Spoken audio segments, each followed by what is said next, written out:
Hello everyone and welcome back to my channel. So आज आपण काहीतरी स्पेशल बनवणार आहोत. तर आज आपण बनवणार आहोत वांग्याचं भरीत, जे खूप साऱ्या लोकांना आवडतं. तर आम्ही जळगाववरून असे वांगे आणले मोठे मोठे. जर तुम्हाला तुमच्या एरियामध्ये वगैरे भेटले तर घ्या, नाहीतर जळगाववरून मागवा. त्यासाठी आपल्याला लागणार आहेत, मी 3 वांगे घेते, 2 ते 3, लसूण, कोथिंबीर, कांद्याची पात, कांदा, हळद थोडीशी. काही लोक टाकतात, काही लोक नाही टाकत, पण थोडी टाका, थोडा कलर येतो छान असा, त्याची फिकी फिकी नाही दिसणार. त्याच्यानंतर कोथिंबीर आणि नमक. कांद्याची पात बोलली ना मी, हां ठीक आहे. तर हे सगळे इंग्रेडियंट्स लागणार आहे. मी तुम्हाला रेसिपी डिटेलमध्ये दाखवेल. सो माझ्याकडून काही बोलताना मिस झालं असेल तर इग्नोर. सो मी पण फर्स्ट टाईम बनवते, आपल्याला जसं येतं ना तसं बनवायचं. आणि आपण जर मनापासून बनवलं तर ती गोष्ट छानच बनते. सो चला मग स्टार्ट करूया आपली वांग्याच्या भरीतची रेसिपी.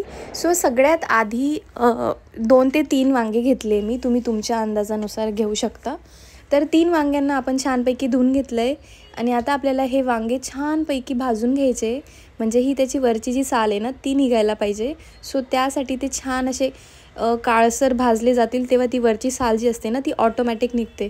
सो त्यासाठी आपल्याला छानपैकी ऑइल लावून घ्यायचं आहे सगळ्या वांग्यांना. वांग्याचं भरीत खूप लोक कळण्याच्या भाकरीसोबत खाता, खूप खूप खूप चविष्ट लागतं आणि खूप फेमस आहे आपल्या खानदेशातलं वांग्याचं भरीत. सो जे आपले नॉन खानदेशी फ्रेंड्स आहेत त्यांना हे बनवून नक्की खाऊ घाला.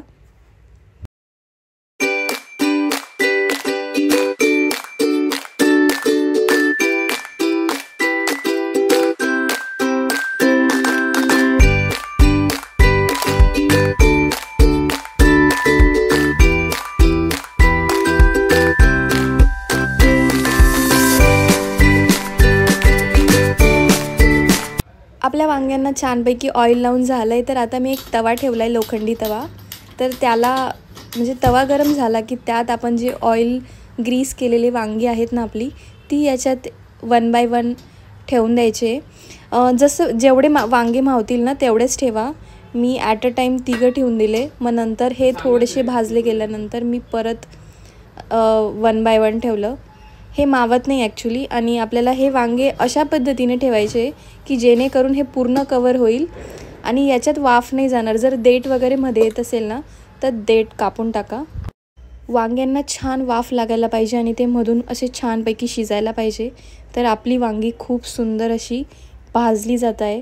आता वांगे भाजले गेल्यानंतर ही जी वरची साल आहे ना ती ऑटोमॅटिक निघून जाते. सो अशा पद्धतीने वांग्यांची साल काढून घ्या.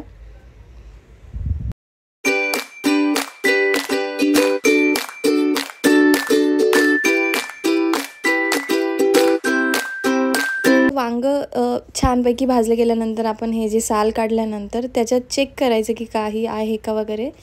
आणि हे जाडसर ज्या बिया असतात ना त्या काढून टाकायच्या.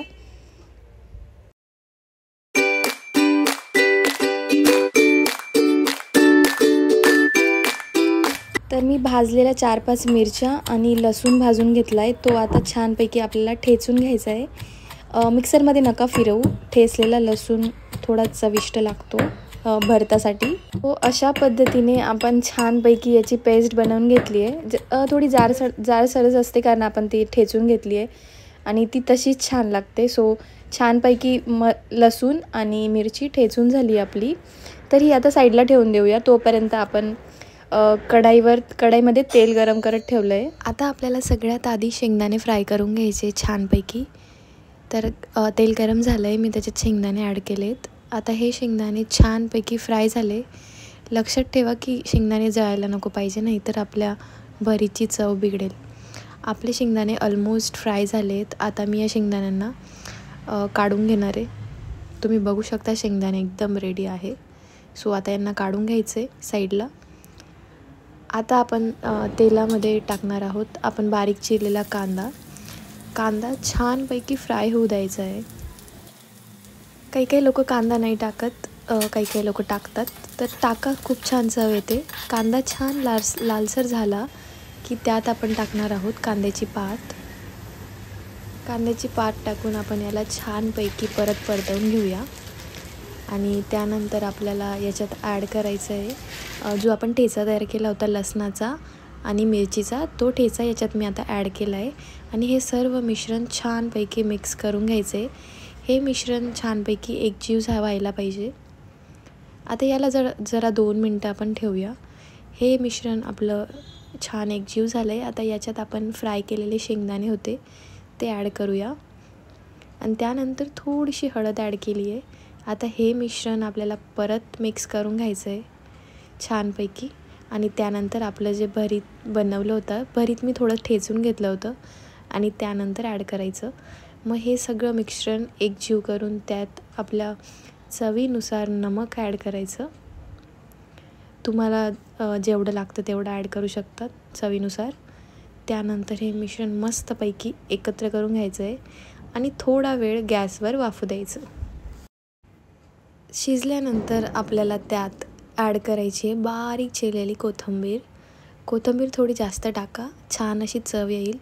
सो आता आपण याच्यात कोथिंबीर ॲड करून घेऊया. आपल्या भरीतला असं साईडने तेल सुटतं आहे, तुम्ही बघू शकता. म्हणजेच आपलं भरीत एकदम रेडी आहे. सो आता आपण याच्यात कोथिंबीर ॲड केली आहे. सो याला पण आपण मस्तपैकी मिक्स करून घेऊया. आणि भरीत जेवढं छान दिसतं आहे तेवढं छान लागेल पण.